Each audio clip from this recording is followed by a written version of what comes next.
Hi guys, পাঠক ডিটিএছ technician YouTube চেনেললৈ আপোনালোকক welcome জনাইছোঁ। আজি মই আপোনালোকক এটা নতুন টপিকৰ ওপৰত শিকাম, যিটো টপিক আপোনালোকে সমস্যাত ভোগে।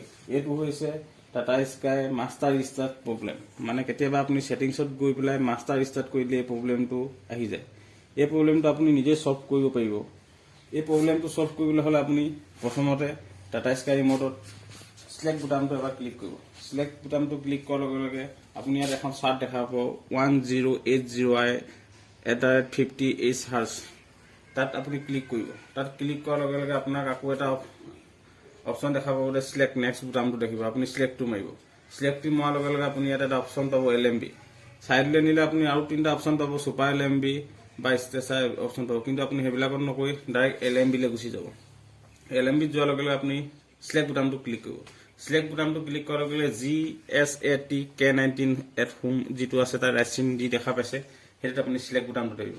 সিলেক্ট বুটামটো দি দিয়াৰ লগে লগে আপুনি অকণমান দেৰি ৱেইট কৰি দিয়াৰ পিছত দেখিব যে ছিগনেলটো দুটা চাইডে শ্ব' কৰিছে। ছিগনেলটো শ্ব' কৰাৰ পিছতে অকণমান দেৰি ৱেইট কৰাৰ পিছত আপুনি এটা অপশ্যন দেখা পাব। সেই অপশ্যনটো আহিবলৈ অকণমান টাইম লাগে। এই অপশ্যনটো যেতিয়া আহি যাব, আপুনি লগে লগে টাটা স্কাই ৰিম'টত সিলেক্ট বুটামটো বক্সৰ কোণত অকণমান প্ৰেছ কৰিব। কণ্টেক্ট ৱেইট কৰিব। ৱেইট কৰি দিয়াৰ পিছত আপোনাৰ please wait while your set top box is being updated, do not switch off set top box. এইটো দেখিছে আপোনাৰ 100 চেনেলটো আহি গৈছে। গাইজ, ভিডিঅ'টো চাই কেনেকুৱা পালে? যদি ভিডিঅ'টো চাই ভাল লাগিল, প্লিজ মোৰ চেনেলটো ছাবস্ক্ৰাইব কৰিবলৈ নাপাহৰিব। লগতে লাইক, কমেণ্ট এণ্ড শ্বেয়াৰ কৰিব। আগলৈ এনেকুৱা ভিডিঅ' পাবলৈ হ'লে মোৰ চেনেলটো চাই থাকিব। ধন্যবাদ।